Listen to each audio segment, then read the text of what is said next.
pessoal, desde muito tempo atrás, desde os primórdios, os homens acreditavam que a mulher pudesse ser uma deusa, a deusa geradora da vida, né? Porque eles não sabiam da sua participação nessa geração da vida. Então, as mulheres sempre tiveram um lado místico muito maior do que dos homens. Todos acreditavam em alguma coisa sobrenatural relacionada às mulheres.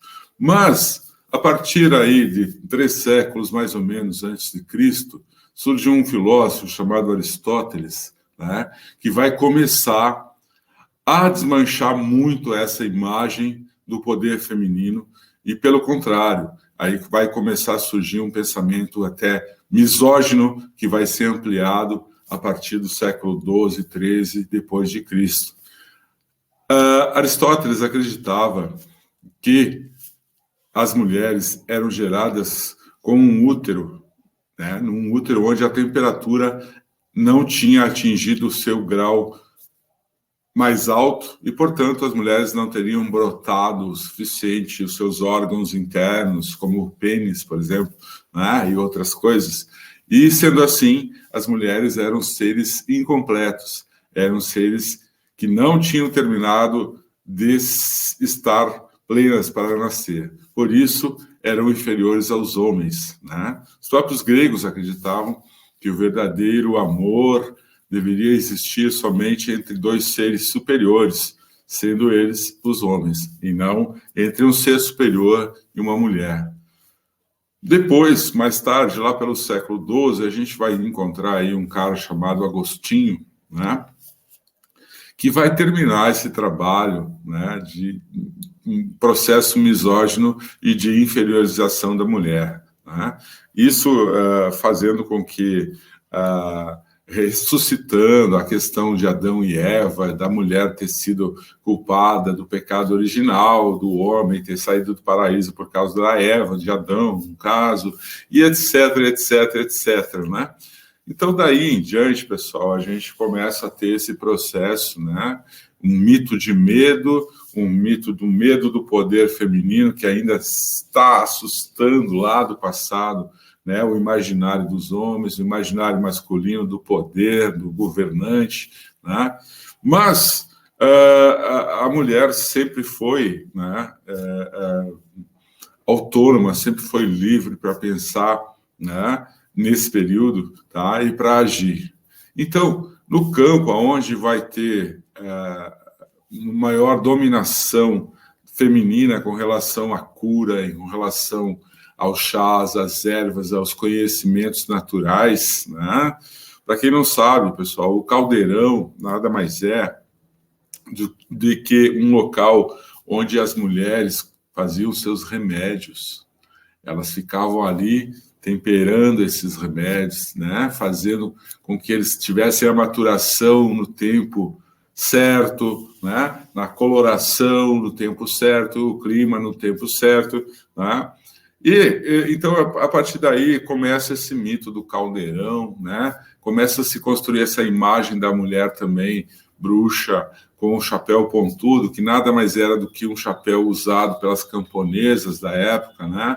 Aliás, você nunca vai ver uma bruxa vestida de dama da sociedade de qualquer século, né? Você sempre vai ver uma bruxinha vestida como camponesa, com um chapéu pontudo, né, mexendo num caldeirão. E mais tarde também vai surgir a questão da feiura, né, onde eles vão colocar aquele nariz de bruxa com uma verruga, né, porque no período da Idade Média se acreditava que feiura estava associada ao diabo, né? Então, esse poder feminino sempre foi muito atacado, né, pelo poder masculino, com medo desse mito, né, e foi depreciado aí por filósofos, por membros da igreja, né, até surgir esse depreciamento total, né, misógino, que passa a existir a partir da Idade Média, né, principalmente pelos membros da igreja, né, pessoal?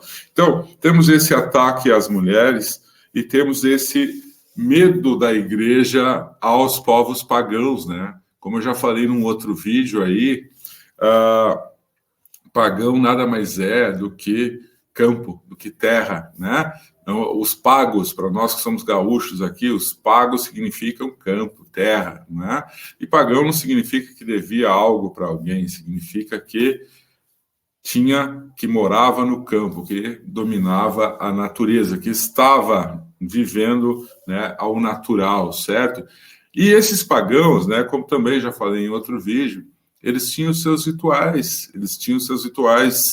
aos seus deuses da natureza, assim como nós temos os nossos nativos aqui, né, que tinham os seus próprios deuses, que normalmente ligados à natureza, né, eles também. Né? E quando a Igreja Católica tenta assumir o poder, né, a partir aí do século V, né, quando se instaura esse processo da Igreja Católica pela Europa inteira, e, enfim, todo local onde ocupou o Império Romano outrora, né, parte da Ásia, parte da África, todo mundo sabe, né, eles vão enfrentar principalmente os camponeses, né, e eles não vão se meter num confronto direto, numa guerra contra os camponeses. O que a igreja vai fazer? Malandramente, a igreja vai negociar com esses camponeses, né? Então, ela vai incorporar alguns rituais que já vêm, né, desse período dos camponeses, como, por exemplo, as benzeduras, né? As benzeduras não faziam parte dos dogmas da Igreja Católica, dos rituais da Igreja Católica, né? Mas eles são obrigados a incorporar isso, tá? Que antes essas benzeduras eram evocações de deuses naturais. Agora, eles, então, para mediar um pouco, eles começam a colocar aí uma Ave Maria, um Pai Nosso no meio dessa benzedura. Mas ela é um hábito que vem dos pagãos, né? Então, assim, a gente começa a perceber as próprias oferendas aos santos católicos, né? E os próprios santos católicos são uma forma da igreja trazer pessoas, né, do povo, né, populares, para dentro dessa igreja católica e se aproximar um pouco mais dos pagãos, né? Então, as oferendas aos santos não faziam parte também dos rituais da igreja católica, né? Elas são de antigos rituais pagãos, né? De oferendas aos deuses, né? Aos deuses naturais, né? Que eles ofereciam coisas para que houvesse fartura na época de colheita, para que chovesse mais ou chovesse menos, né? Que houvesse menos seca, né? Que os campos fossem fertilizados, né? E então isso tudo vai ser transformado, né? Mas vai haver esse conflito, certo? A Igreja Católica contra os pagãos, tentando negociar com eles, mas aí é encontrado o personagem certo, né? A mulher pagã, né? A mulher do campo. Por isso que eu já falei agora no começo, né? A bruxa que a gente vê aí, se você for comprar uma bruxinha numa feira, você vai ver ela com um vestido camponês, com um chapéu camponês, né? Uma pessoa simples do campo, uma mulher pagã. Então, nesse campo, né, a gente vai encontrar, então, a figura perfeita para ser atingida, né? Mas voltando às curandeiras, né, às parteiras, né, as pessoas que faziam remédios e etc., elas sempre existiram, né, desde o período romano, né, quando se queria, por exemplo, curar alguma doença, alguma dor da sua família, você procurava essas curandeiras, né? Mas também existiam aquelas que faziam encantamentos, né? Faziam filtros para a pessoa que fosse casar com ela, para o pretendente enxergá-las belas, né? Alguns ungüentos sexuais, né? Para quando você tivesse relação com essa pessoa enlouqueceria, né? Porque ela não saberia o que estava acontecendo ali, né? Eram conhecimentos, né? De certas ervas, de certas raízes, né? Como beladona, como mandrágora, né? A mandrágora, que é uma planta extremamente mística, né? Depois eu vou mostrar aí para vocês a mandrágora. Ela tem um aspecto humano, né? E ela é muito estranha, essa mandrágora, né? Porque dizem que quando arrancam ela, que ela grita durante minutos, né? Durante muito tempo, né? Quando ela está sendo arrancada, né? Tem até uma história mística sobre a mandrágora, né? Que mostra, dizem que ela seria fruto do esperma de um enforcado, né? Então, dizem aquela história de que o enforcado, quando é enforcado, tem ereção, né? E vai e ejacula. Então, um local onde ele ejaculou, né? Nasceria a mandrágora, né? Que seria uma das 3 principais ervas aí de princípios ativos utilizados como ungüentos de prazer, como ungüentos para alucinógenos, né? Então tinham realmente, né? Tinham essas bruxas que utilizavam isso e colocavam isso em cabos de vassoura, né? E colocavam em determinadas regiões, né? Do corpo que ficaria mais fácil, então, essa absorção, perdão, desses ungüentos, desses princípios ativos, né? Onde daria um prazer imenso a essas mulheres e também as colocaria para alucinar, né? Então, muitas imaginavam realmente que estavam voando em cabos de vassoura pelo céu, se encontrando com outras amigas e coisa e tal, né? E isso virava sempre uma história, né? Que, claro, como chega nos ouvidos de outras pessoas, né? Isso é aumentado mais de 1000 vezes, né? Então, a igreja fazia com que elas confessassem, né? Que elas tinham voado, que elas tinham voavam em cabos de vassoura, que elas se encontravam em rituais macabros, como, por exemplo, a festa de Saba, né? Uma festa que seria o Sábado das Bruxas, né? Onde elas se encontrariam, elas e eles também, homens, né? Familiares, etc, né? No meio do mato, no meio do campo, né? Um ato natural onde todo mundo ficaria nu, numa grande orgia sexual, de prazeres, né? De risadas, de liberdade, né? E adorariam, né? O Satanás, ao diabo, né? Que estaria ali presente normalmente em forma de uma cabra, né? Uma cabra negra, como nós vimos aí no começo, né? Nós temos uma imagem assim, né? E teriam que, inclusive, beijar o ânus dessa cabra, né? Que seria o ânus do Satanás, o ânus do diabo. Claro que isso provavelmente nunca existiu, né? Isso aí era uma invenção, era uma coisa que foi criada até pela própria igreja, pelas pessoas, né? E que depois desse ritual de sábado, as pessoas se recolhiam para suas casas, viviam sua vida naturalmente, né?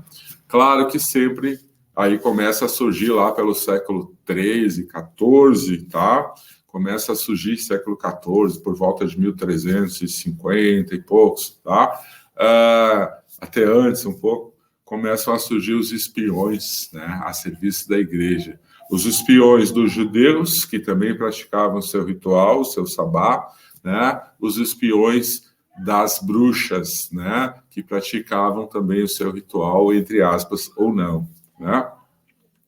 Então, isso foi alimentando, né, a fofoca, né, foi alimentando o ódio das pessoas, né?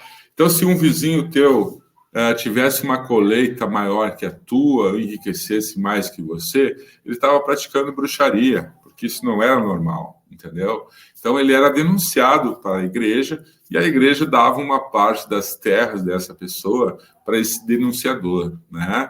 E o restante era tomado pela igreja, e a pessoa que era denunciada passava por um processo de inquisição, onde normalmente era condenada à morte pela fogueira, né? Lembrando também que a parte da condenação pela fogueira, tá, sempre aconteceu mais nos países europeus, né? A Inglaterra, por ser uma ilha, né, onde ela se torna diferente do restante do pessoal do campo, tá? Ela enforcava essas pessoas, né? Em outros locais, essas pessoas eram queimadas, deixando bem claro isso, né? Bom, pessoal, então, todos esses rituais, né, teriam acontecido ou não, né? Essas mulheres poderosas que também começaram a entender, muitas delas, principalmente convivendo mais próximas das grandes cidades, tá? Que elas poderiam ter muitas vantagens com isso. É claro que sempre tem a pessoa pura de coração e tem aquela que vê vantagens, né, no mito que é construído, né? Porque qual era o mito das pessoas? Se você pode curar alguém, você também pode matar alguém, certo? Então, é claro que existe ervas que matam, né? Por exemplo, a gente conhece a cicuta, né? O Sócrates foi condenado à morte, né, por envenenamento por cicuta, que é uma planta, gente, tá? Então, realmente, venenos correram muito pelo Império Romano, por outros povos, por outros, né, por sumérios, por babilônicos, né, chegando à Grécia, chegando à Idade Média e Idade Moderna, né, com certeza muito ocorreu de envenenamentos, né? E pessoas conheciam isso. Mas não era só a questão dos envenenamentos, era a questão dos feitiços, né? Das magias, das bruxarias para o mal, né? Muitas pessoas, então, começaram a dizer que realmente faziam isso e ganhavam muito com isso, né? E hoje a gente vê isso, né? Hoje continua a mesma fórmula, o mesmo jeito. Muitas pessoas se aproveitam, né, desse mito construído em cima do mago, do bruxo, da bruxa, né, do babalorixá, da ialorixá, etc, etc, etc, do xamã, né, do xamã tribal, né, no caso, né, então eles delegam esse poder a essas pessoas. Alguns se aproveitam disso e outros não, né? Outros continuam trabalhando de forma honesta, sincera e coisa e tal. Mas isso aconteceu realmente, né? Isso aconteceu. Só que, pessoal, na verdade, né, a minha opinião sobre isso, tá? É que essas pessoas realmente tinham conhecimentos naturais, tinham conhecimentos sobre ervas, sobre ungüentos, né? As ervas, pessoal, sempre serviram para o seu tratamento interno, para você ingerir, né, com uma dor de estômago, né, problemas menstruais, né, pós-parto, certo? As ervas internas, os chás, né? Existe também as ervas para a cura da alma, para a cura, né, do que está em torno de nós, da nossa aura, né, do nosso perispírito, de toda essa energia que está em volta de nós, então que a gente pode se limpar com um banho de ervas, né? A gente pode fazer ungüentos para passar nas feridas, né? Para curar mais rápido, né? Basta macerar, esmagar bastante, né? Tirar aquele líquido, né? De certas folhas que elas vão ser, né, curativas, né? A gente também pode usar as ervas para escaldapés, né? Para nos acalmar com um escaldapés, colocar quem nunca, né? Que se você ainda não usou um escaldapés para se acalmar, pessoal, coloca algumas ervas que você acredite que te acalmem, tá? Uma bacia com água quente para você ver se não vai acontecer o que eu estou falando, certo? Pesquisem aí. Hoje eu não vou falar sobre ervas, né? Seus princípios ativos e coisa e tal. Falei só sobre algumas aí, né? Mandrágora, beladona, a outra que eu esqueci o nome, que daqui a pouco eu vou citar aí, né, no vídeo, tá? Mas, então, existiam várias formas de se trabalhar com isso, né? Tanto o espírito, tanto quanto o corpo, tanto quanto a alma, né? E, então, essas pessoas detinham esse conhecimento de fato, mas o que houve, na realidade, foi um exagero, né? Um exagero de mistificação e também um trabalho por trás de poder, né? De dominação, né? Essa coisa de você dizer que a mulher é inferior ao homem, né? Sempre aconteceu, então esse é o momento certo para você eliminar de vez, né, qualquer possibilidade de poder dessa grande inimiga da igreja, dessa grande inimiga do poder masculino, né, que eram as mulheres, que no fundo, sempre detêm um mito, né, de terem o dom de gerar vida, né, sempre tem aquela questão, não, mas a mulher é muito mais intuitiva que o homem, a mulher é muito mais propícia a ser, né, uma bruxa, né, do que um homem ser um bruxo ou um mago, né? Tanto que a gente só ouve falar de bruxas, né? Raramente a gente ouve falar de um bruxo, né? Quando fala, normalmente fala de um mago, como é o meu caso, que é uma outra coisa, totalmente diferente, é um outro processo, né? Aí a gente vai ter que entrar na área de alta magia, de baixa magia, né? Que não difere em quase nada. A alta magia somente porque quem estava dentro dos palácios, né, eram os magos, e eles sabiam ler e escrever, né, estavam com as elites, portanto, alta magia, quem não sabia ler e escrever estava no campo, né, fazia magia natural tão poderosa quanto ou mais do que os dos magos, só que, né, se tornava baixa magia por não ter a escrita, por não ter esse domínio culto, né, que havia essa dominação também, né, cultural nessa parte. Certo, pessoal? Acho que é isso, né? Acho que as bruxas, né, na verdade, foram um mito inventado, nunca voaram em vassouras, né? Se sabe hoje que isso nunca aconteceu, né? Simplesmente havia alucinógenos, coisas, né, maledicências do povo, né? Inveja, tá? Muitas vizinhas invejosas que denunciavam as outras, né? Porque eram mais poderosas, ou porque eram mais bonitas, ou porque chamavam a atenção, né? Ou porque os vizinhos ficavam mais ricos que os outros na colheita, colhiam mais, então eram bruxos, né? Sempre houve essa... sempre existe, pessoal, essa inveja, né, social, né? O problema é quando alguém alimenta isso, né? E hoje, inclusive, né, nem vou falar em política, né? Mas se a gente for falar dessa polaridade política que nós estamos vivendo agora, né? A gente sabe que sempre, quando alguém alimenta o ódio, tá? As coisas se tornam muito perigosas. Não é isso, pessoal? Abraço a todos, obrigado. Se inscreva no canal, hein? Tá? A gente está trazendo aí, está produzindo sempre coisas novas para vocês. Tá ok? Obrigadão, então.